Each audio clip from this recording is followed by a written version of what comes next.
Hello everybody, welcome back to the channel.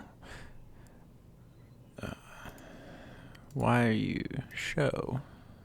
Thank you. Alright, we're recording audio this time. I think there's a keybind that is muting audio recording. So I'm re-recording this video also. I need to look at some of the OBS settings that I'm working with right now. So in the beginning of 2017, I posted a video talking about my plans and New Year's resolutions, so to speak, for this channel. And I wanted to sort of touch up on that and see how we're doing so far. So I think I've been pretty adept at making sure that I have at least one gameplay up every single week. I know some days I'm posting on the 7th day since a video instead of the 6th day since a video, but I'm doing my very best. Some of the work weeks were pretty rough, 10 days or 12 days in a row. So I've been working on the Patreon page, and I have my first Patreon exclusive video posted, so that's very exciting. So you'll see it's labeled as patrons only.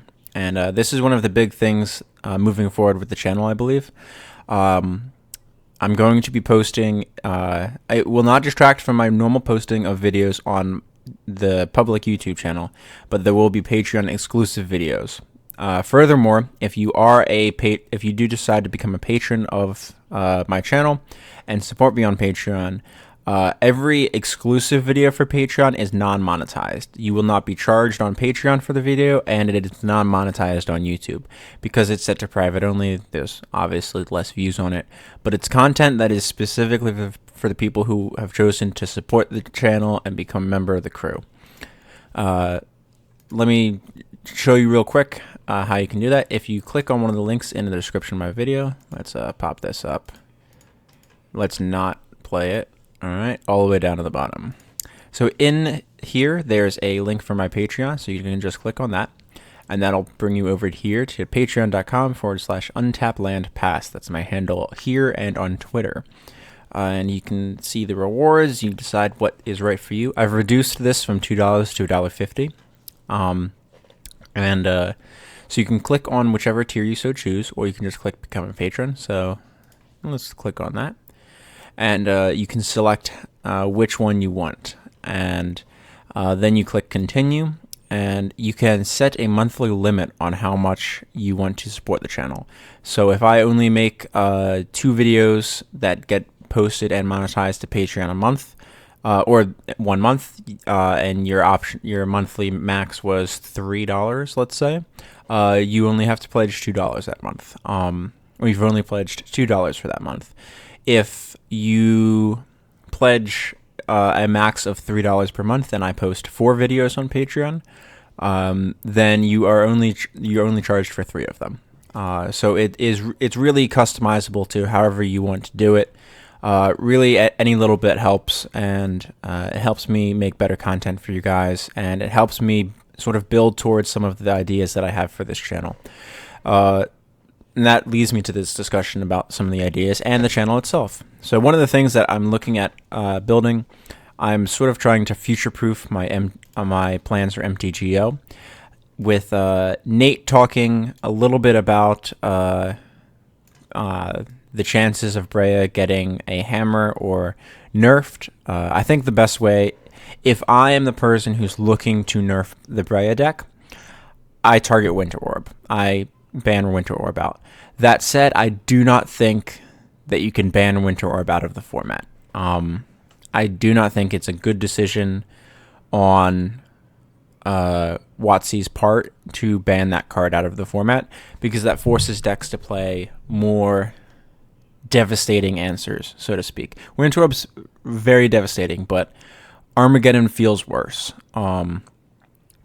because then you have no lands. You can't save up lands. So if I'm looking to neuter Breya, I neuter Winter Orb, but I do. But from a perspective that's not just a Breya player, I do not think Winter Orb being removed from the format is a healthy change, because it means green ramp decks will run truly rampant without an easily tunable artifact that can be in multiple decks being able to hold them back. So that's my thoughts on Breya, but I'm preparing for the worst and anticipating that Brea might see some unfriendly sides of the hammer, which is why I've been trying to build up this Rashmi list, if it would load for me. This is the artifact-centric build that I posted in the last video. And I'm also working on tweaking Meren a little bit. I haven't made any changes in the last week, but I think this is the 9-9 that I'm running with at the moment. If it would scroll up the rest of the way. Maybe if I just slide down. So last land is Woodland Cemetery there. But this is the Meren list. This is the combo variant with... This was the combo variant. Maybe it's not the combo variant anymore. Is this the combo variant? No, maybe I cut the combo variant. Interesting. I think that this might have been the one that I was editing and working on. The other one is one of the older builds for it. Yeah, this doesn't have 0 drops in it. This is definitely the older build. Because I think Chrome Mox and Mox Diamond are necessary for this deck. But, so this is my other option for a post-Brea world. I think this is going to be really a lot of fun to play. And with one of the more aggressive control decks potentially neutered, I think a Meren might be in the right spot in that meta. Because it sort of attacks at an angle that that mid-range game where control decks don't totally have a throttle hold on the game yet.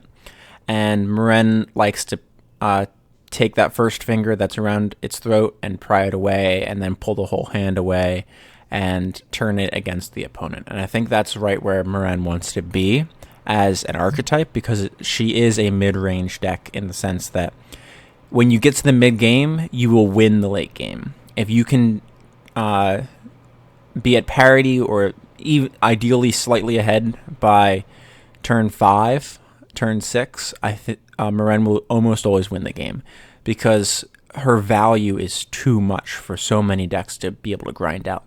You're drawing one card a turn that is an ETB effect creature that is good value for you. You're not drawing a land a turn. You're not an extra land a turn. You're not drawing dead cards per turn. You're drawing useful spells.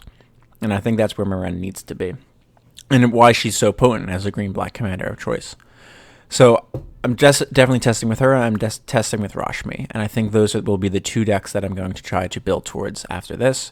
Any support from Patreon, I believe, is going to be working towards this Marath list that I found. I'm not going to show it yet. I want to keep it a little bit under wraps.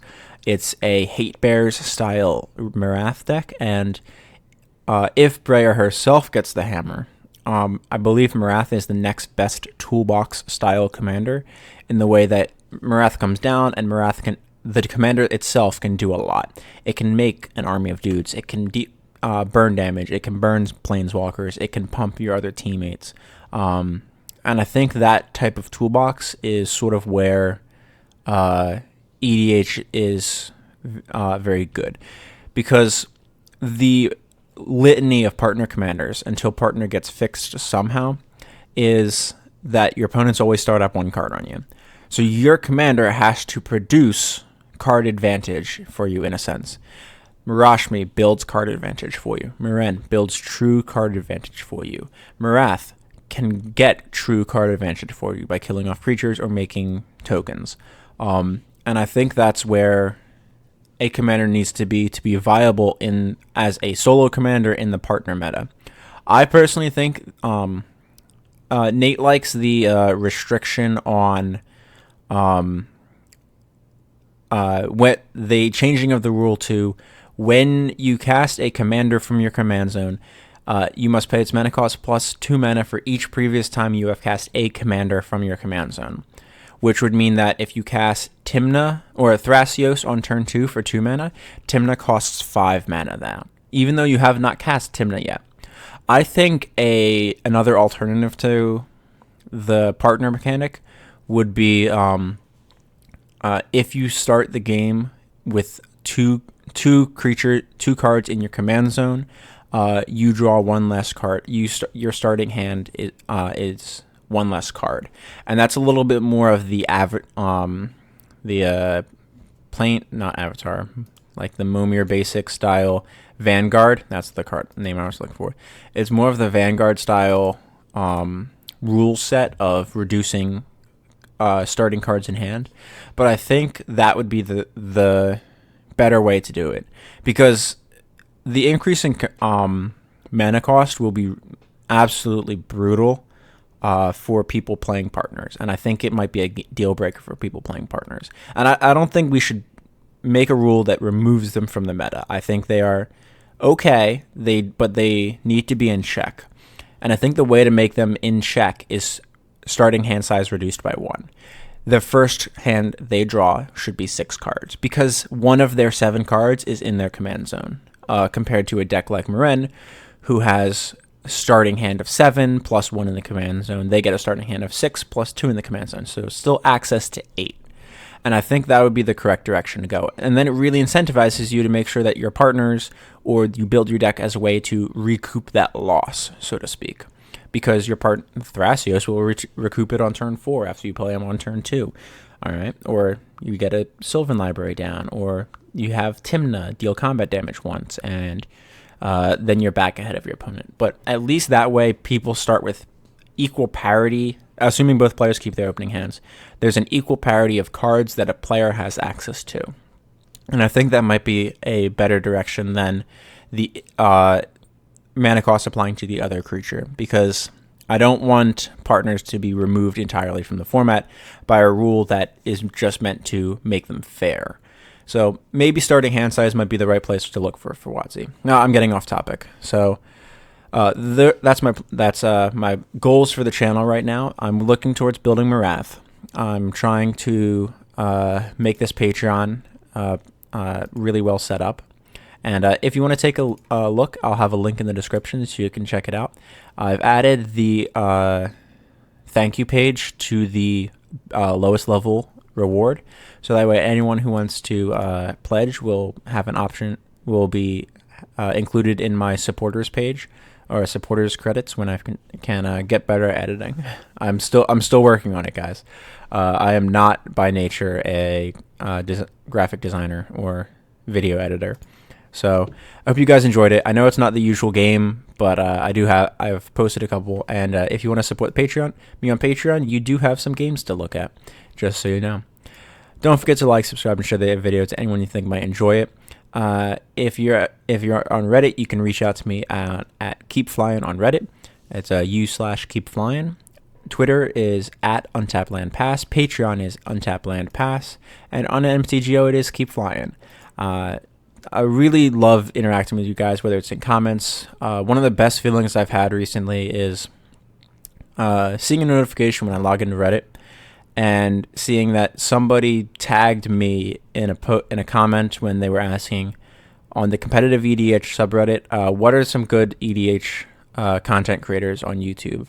What's some good videos to watch? And someone commented, myself, and I think Nate, and I commented, don't forget to check out Brian Weissman as well.